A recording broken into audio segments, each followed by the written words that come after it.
Assalamualaikum warahmatullahi wabarakatuh. Salam sejahtera untuk kita semua. Para pelajar Indonesia yang hebat, Ibu akan menyampaikan materi PPKN yang berjudul Manfaat Kerjasama dalam Berbagai Bidang Kehidupan di Masyarakat.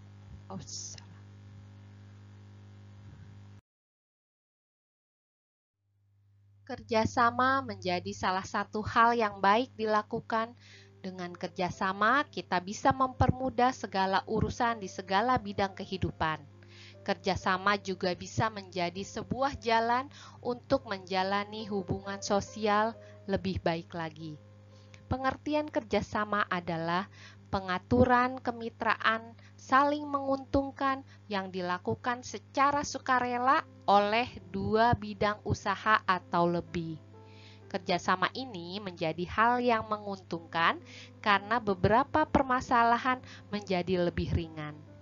Manfaat kerjasama yang kecil pun akan mempengaruhi hasil di mana sebuah pekerjaan akan terasa lebih mudah jika dikerjakan secara bersama-sama dengan pembagian peran yang jelas.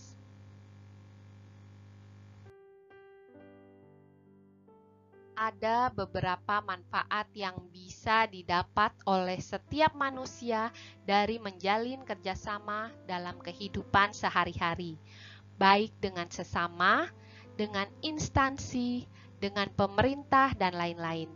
Manfaat kerjasama tersebut antara lain memiliki kemampuan untuk bersosialisasi. Keterampilan bersosialisasi lebih baik jika diasah dalam sebuah kelompok di lingkungan luar rumah. Usia kelompok yang rata-rata masih sebaya membuat anak tahu bagaimana caranya bergaul, mengemukakan pendapat, juga memahami perasaan orang lain.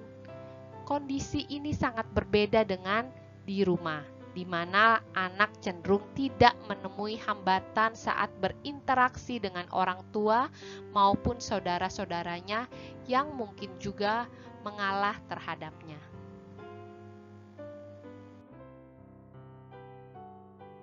Mendapat kemudahan dalam mengerjakan sesuatu. Dengan adanya kerjasama, maka setiap pekerjaan akan terasa lebih ringan dan lebih mudah serta lebih cepat. Karena kerjasama itu terjalin di antara beberapa orang atau kelompok yang melakukan pekerjaan secara bersama-sama. Memiliki rasa empati dengan sesama. Kelompok terdiri atas beberapa anak yang memiliki kelebihan dan kekurangan masing-masing. Ada anak yang pintar, setengah pintar, hingga kurang pintar, juga dengan kelebihan dan kekurangan fisik masing-masing. Dalam kondisi seperti itu, anak mau tidak mau mesti berempati dengan teman-teman lain yang memiliki kekurangan, saling menghormati, saling menolong, dan membantu antar teman.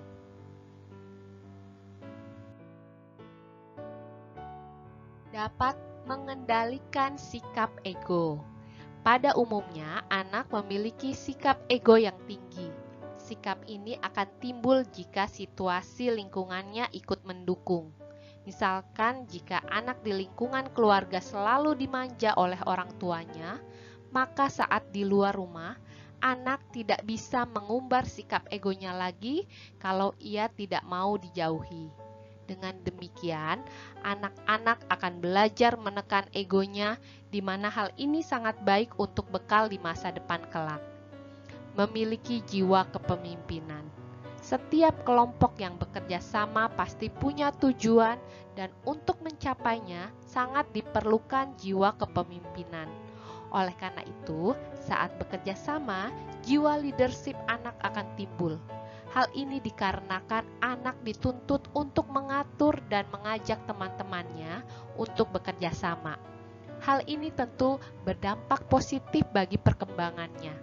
Meski begitu, agar sikap anak terasah, jiwa kepemimpinannya, alangkah baiknya jika masing-masing diberikan kesempatan untuk memimpin kelompok sehingga setiap anak akan merasakan dan dapat mengembangkan jiwa kepemimpinannya.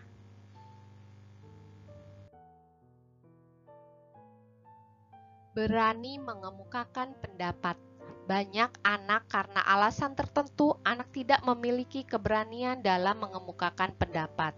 Tetapi dari kerjasama, anak dapat belajar berani mengemukakan pendapatnya masing-masing. Semakin berani, kepercayaan dirinya akan semakin tinggi. Anak juga berusaha agar pendapatnya bisa diterima oleh orang lain. Hal ini sangat berdampak positif saat anak kelak memasuki dunia kerja. Berani mengambil keputusan. Anak juga akan terlatih bagaimana cara mengambil keputusan terbaik untuk kelompoknya. Masing-masing anak akan berlomba mengeluarkan ide, pendapat, atau gagasannya. Masing-masing ide dibahas oleh kelompok dan diputuskan manakah yang terbaik. Di sini kreativitas anak akan terus terpacu sehingga anak terbentuk menjadi lebih bijak dalam berpendapat.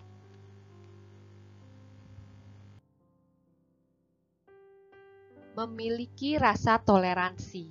Saat membuat keputusan, tidak semua ide bisa diterima oleh kelompok. Dalam hal ini dibutuhkan toleransi antar anak, khususnya bagi anak-anak yang idenya tidak diterima. Dengan besar hati, anak belajar menerima keputusan kelompok. Kebiasaan mengalah ini juga sangat bermanfaat bagi perkembangan anak. Anak menjadi tahu bahwa ada ide-ide orang lain yang lebih bagus dari idenya. Saling berbagi. Tidak semua anak bisa menguasai semua pelajaran secara sempurna. Setiap anak memiliki kekurangan dan kelebihan masing-masing. Ada yang mahir berbahasa tetapi tidak pandai matematika. Ada pula anak yang kurang dalam pelajaran eksakta tetapi sangat bagus dalam pelajaran keterampilan. Dalam hal ini, maka kerjasama dalam kelompok akan sangat membantu. Anak yang memiliki kelebihan ilmu atau keterampilan bisa membimbing temannya dalam pelajaran tersebut. Disinilah sinergi antar anak terjadi.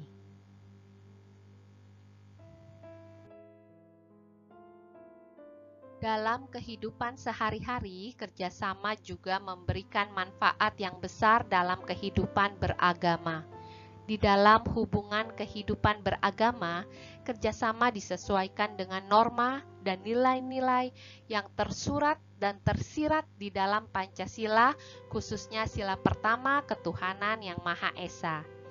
Berdasarkan sila pertama tersebut, maka kerjasama mendasari hal-hal sebagai berikut, yaitu toleransi hidup beragama, kepercayaan dan keyakinan masing-masing, menghormati orang yang sedang melakukan ibadah, bekerja sama dan tolong-menolong tanpa membeda-bedakan agama, tidak memaksakan agama dan kepercayaan kepada orang lain.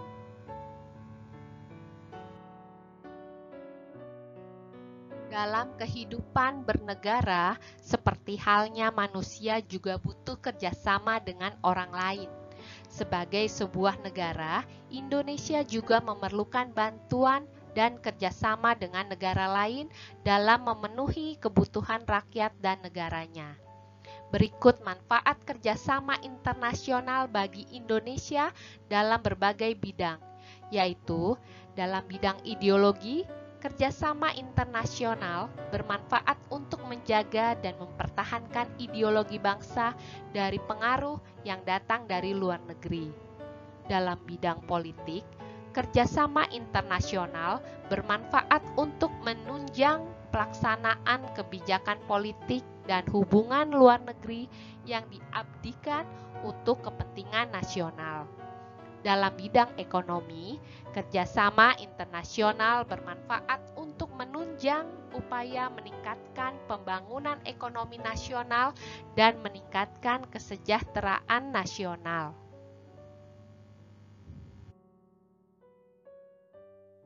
Dalam bidang sosial budaya, kerjasama internasional bermanfaat untuk menunjang upaya pembinaan dan pengembangan nilai-nilai sosial budaya bangsa dalam upaya penanggulangan terhadap setiap bentuk ancaman, tantangan, hambatan, dan gangguan internasional. Dalam bidang pertahanan dan keamanan, kerjasama internasional bermanfaat untuk menunjang pemeliharaan perdamaian, keamanan, dan stabilitas internasional. Dalam bidang kemanusiaan, kerjasama internasional bermanfaat untuk menunjang upaya pencegahan dan penanggulangan setiap bentuk bencana alam serta upaya rehabilitasi dampak akibat bencana tersebut. Selain itu, kerjasama internasional merupakan sarana untuk meningkatkan peranan dan citra suatu negara dalam forum internasional dan dalam hubungan antar negara serta kepercayaan masyarakat internasional. Secara global, manfaat kerjasama internasional bagi bangsa Indonesia adalah mempertahankan kemerdekaan bangsa dan menjaga keselamatan bangsa, memperoleh barang-barang yang diperlukan dari luar negeri untuk meningkatkan kemakmuran rakyat apabila barang tersebut belum diproduksi di dalam negeri. Meningkatkan perdamaian internasional karena hanya dalam keadaan damai Indonesia dapat membangun dan memperoleh syarat-syarat yang diperlukan untuk meningkatkan kemakmuran rakyat. Meningkatkan kemakmuran bangsa sebagai pelaksanaan cita-cita yang tersimpul dalam Pancasila sebagai falsafah bangsa.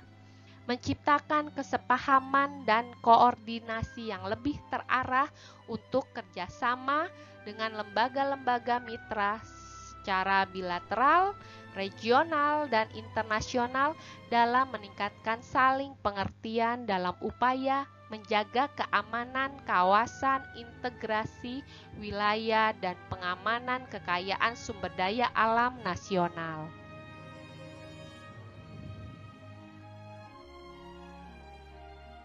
Menyusun kerangka kerja yang lebih terarah dan tindak lanjut terciptanya pembentukan organisasi, security, economic, social cultural community, memantapkan kerjasama internasional di bidang ekonomi, perdagangan, sosial dan budaya, serta bagi pencapaian tujuan pembangunan sosial ekonomi yang disepakati secara internasional termasuk Millennium Development Goals (MDGs), memberi fasilitas jaringan diplomasi kebudayaan dan pendidikan berdasarkan inisiatif masyarakat secara luas, menambah fasilitas untuk memperluas jaringan dan peningkatan pemanfaatan sister city antara kota-kota dan provinsi di Indonesia dengan kota-kota dan provinsi atau distrik di mancanegara